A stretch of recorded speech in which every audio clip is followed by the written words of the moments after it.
'జిగరీష్' అనే టైటిల్‌తో ఉన్న సినిమా సన్ నెక్స్ట్‌లో తెలుగులో స్ట్రీమ్ అవుతుంది. ఈ సినిమా ఎలా ఉందనేది రివ్యూలో తెలుసుకుందాం. ఈ లోపులో వీడియోని అయితే లైక్ చేసి ఛానెల్‌ని సబ్స్క్రైబ్ చేసుకోకుండా చూస్తున్నట్టయితే సబ్స్క్రైబ్ కూడా చేసుకోండి. ఈ సినిమా అంతా చూసాక నాకైతే అంత బాగా ఏమి అనిపించలేదు. ఈ సినిమాలో ఉన్నది చాలా చిన్న లైను. ఆ లైన్ వింటున్నప్పుడు నాకైతే 2 సినిమాలు గుర్తొచ్చాయి. ఈ సినిమాలో నలుగురు ఫ్రెండ్స్ ఉంటారు. ఆ నలుగురు ఫ్రెండ్స్‌లో ఒకడు క్యాన్సర్ అని చెప్పగానే 'హుషారు' సినిమా గుర్తొచ్చింది. అలాగే నలుగురు ఫ్రెండ్స్‌తో కలిసి సడెన్‌గా ట్రిప్ ప్లాన్ చేసినప్పుడేమో 'ఈ నగరానికి ఏమైంది' సినిమా గుర్తొచ్చింది. కానీ ఈ సినిమాలో కనిపించిన లైన్ అయితే ఐడియాగా బానే ఉంది. నలుగురు ఫ్రెండ్స్ ఫోన్‌లు, డబ్బులు లేకుండా గోవా ట్రిప్ ప్లాన్ చేయడం అనేది వినడానికైతే బానే అనిపించింది. అలాగే ఆ జర్నీ ఎంటర్‌టైనింగ్‌గా కొంచెం అడ్వెంచరస్‌గా ఉంటదేమో అనిపించింది. అలాగే సినిమాలో ఫ్రెండ్‌కి క్యాన్సర్ అనే ఎమోషనల్ పాయింట్ కూడా ఉంది.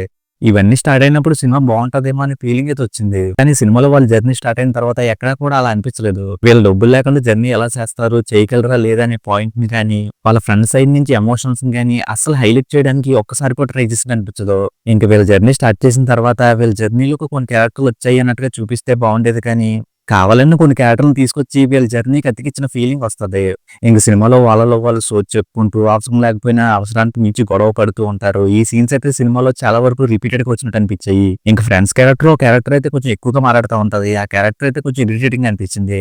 ఇంక ఈ సినిమా లెంత్ కూడా ఎక్కువైపోయిన ఫీలింగ్ వచ్చింది. ఇలాంటి సినిమాకి 2 గంటల లోపే లెంత్ ఉంటే బాగుండేది. కానీ ఈ సినిమా లెంత్ అయితే 2 గంటల 30 నిమిషాల వరకు ఉంది. ఇంక సినిమాలో ట్రిప్ అయిపోయింది, సినిమా అయిపోయింది అనుకున్న తర్వాత కూడా సినిమా లెంత్ 20 నిమిషాల వరకు ఉంది. అక్కడ ఏదో ఎమోషన్ చేయడానికి ట్రై చేశారు గానీ అది అంత బాగా అయితే నాకు అనిపించలేదు. అలానే వీళ్ళందరూ క్లోజ్ ఫ్రెండ్స్ అనే ఫీలింగ్ నాకైతే ఎక్కడా రాలేదు. ఒక ఫ్రెండ్‌కి మాత్రం మిగిలిన ఫ్రెండ్స్ మీద ఎమోషన్ ఉంది కానీ, మిగిలిన ముగ్గురు ఎవరి పని వాళ్ళు చూసుకుంటున్నట్టుగానే అనిపించారు. దానివల్ల కూడా వాళ్ళు కనెక్ట్ అవ్వలేకపోయారేమో అనిపించింది. ఇంక సినిమా లాస్ట్‌కొచ్చేసరికి 'ఎవడే సుబ్రహ్మణ్యం' సినిమాలో లాంటి లైన్‌ని తీసుకొచ్చారు. అలా లైన్ తీసుకొచ్చినప్పుడు మళ్ళీ పార్ట్ 2 అంటారేమో అని భయమేసింది కానీ, దాన్ని షార్ట్ వీడియోలాగా సింపుల్‌గా తేల్చేశారు. అదైతే బా అనిపించింది. ఇంక సినిమాలో సాంగ్స్ బ్యాక్‌గ్రౌండ్స్ కూడా అయితే పర్వాలేదనిపించాయి. ఈ సినిమాలో సాంగ్స్ వచ్చినప్పుడే వీళ్ళు ఎంజాయ్ చేస్తున్నారు, లేకపోతే బాధపడుతున్నారు అనే విషయాలు కొంచెం బాగా అర్థమయ్యాయి. ఫైనల్‌గా ఈ సినిమాలో లైన్ వినడానికి బానే ఉంది కానీ, ఆ లైన్‌ని ఇంట్రెస్టింగ్‌గా గాని, ఎంగేజింగ్‌గా, ఎంటర్‌టైనింగ్‌గా చూపించినట్టు ఎక్కడ అనిపించలేదు. అందుకే ఈ సినిమా అయితే నాకు బాగా అనిపించలేదు. ఈ సినిమాకి నేను ఇస్తున్న రేటింగ్ అయితే 2/5. ఇక వీడియోని క్లోజ్ చేసే ముందు వీడియోని లైక్ చేసి, ఛానెల్‌ని సబ్స్క్రైబ్ చేసుకోకుండా చూస్తున్నట్టయితే సబ్స్క్రైబ్ కూడా చేసుకోండి.